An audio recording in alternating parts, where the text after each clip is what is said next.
बाजार गिर क्यों रहा है? ये देखिए बहुत चिंता की बात है कि बाजार अभी 3-4 दिन से ऑल टाइम हाई पे हम लोग सोच रहे थे कि मार्केट अब ऑल टाइम हाई क्रॉस करेगा, अब एक नया रिकॉर्ड बनेगा, लेकिन बाजार फिर से वापस से गिर रहा है। तो देखिए मैं न्यूज़ बेस्ड बातें नहीं करता, लेकिन मैं कुछ न्यूज़ आपके साथ शेयर करूंगा जो कि इस बाज़ार में इम्पैक्ट डाला है। देखिए अगर मैं बात करूँ ना, तो अभी फ़िलहाल चल रहा है यूएस और चाइना का ट्रेड डील। जब तक ये चीज़ें क्लियर नहीं होती ना, तो बाज़ार को एक अच्छा डायरेक्शन नहीं मिलेगा। ठीक है, अभी क्या है कि बाज़ार अभी डरा हुआ है, तो बाज़ार इस वजह से यहाँ पे जो है मार्केट नीचे धीरे धीरे आ रहा है। और अभी एफआई और डीआईएस की बाइंग सेलिंग भी बहुत ही ज़्यादा ही हो चुकी है। अगर हम बात करें तो एफआईएस ने यहाँ पे 6700 करोड़ का यहाँ पे सेलिंग किया है, और उधर एग्जैक्टली डीआईएस ने 7000 करोड़ का बाई किया है। तो बैलेंस तो हो चुका है, तो उसका कोई बात नहीं है। लेकिन फिर भी अगर हम बात करें, फ्राइडे को मार्केट ने टेक्निकली क्या किया, देखिए ओपन होता है मार्केट यहाँ, इसके बाद फिर लो लगाता है 25,825 का। ठीक है, पहले कैंडल की बात करो। इसके बाद जब मार्केट इस क्लोजिंग के ऊपर आता है 25,895 की, कल जो थर्सडे की क्लोजिंग थी, वो क्रॉस करता है, इसके बाद मार्केट 50-60 पॉइंट का और मोमेंटम देता है। फिर वहाँ से मार्केट रेजिस्टेंस लेता है 25,955 से। रेजिस्टेंस जो है बहुत अच्छा है। वहाँ से मार्केट फिर से फॉल करता है, कहाँ तक? अपने लो तक।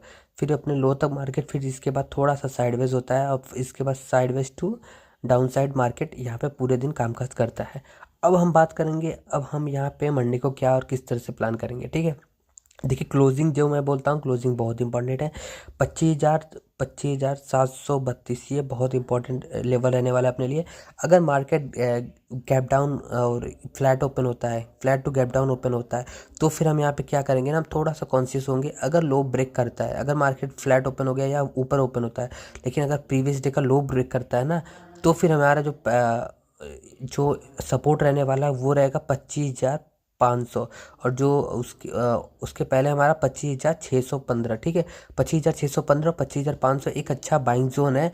हम यहाँ से बाई कर सकते हैं। ठीक है, यहाँ से मार्केट रिवर्स करके अपने ऑल टाइम हाई तक जा सकता है, लेकिन उसके लिए हमें क्या करना पड़ेगा? उसके लिए हमें पेशेंस के साथ वेट करना पड़ेगा। ठीक है, अब अगर इन केस अगर मार्केट यहाँ का ही ओपन होता है, और ये जो ट्रेंड लाइन है, ठीक है, ये जो ट्रेंड लाइन है, ये मैंने यहाँ पे आपको ट्रेंड लाइन यहाँ पे मार्क करके रखा है। अगर ये ब्रेक करता है ना, तो हम एक छोटा सा स्कैल्प यहाँ पे कर सकते हैं 25,810 तक।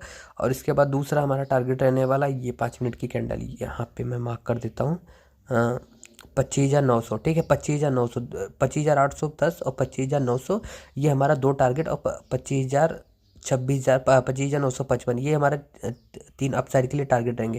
लेकिन इन केस अगर मार्केट गैप अप ओपन होता है, तो हम यहीं अपसाइड से हम सेल करेंगे। ठीक है, और अगर हम निफ्टी बैंक देखें, तो निफ्टी बैंक में एज सच अभी हमें कुछ लेवल्स अभी क्लियर करके हम निकाल देता हूँ। तो निफ्टी बैंक में 58,300, और एक 58,000, और एक 57,700। ठीक है, 57,700, ये जो लेवल रहने वाले हैं ना, ये बहुत इंपॉर्टेंट है। और एक अच्छा सपोर्ट है 57,500।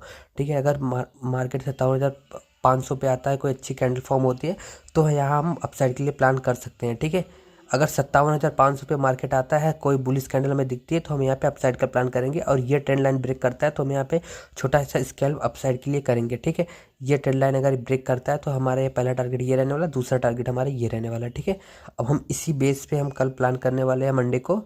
अगर ये ट्रेंड लाइन ब्रेक करता है, तो हमारा ये जो दो टारगेट रहने वाले हैं छोटे छोटे। ठीक है, थैंक यू फॉर वॉचिंग।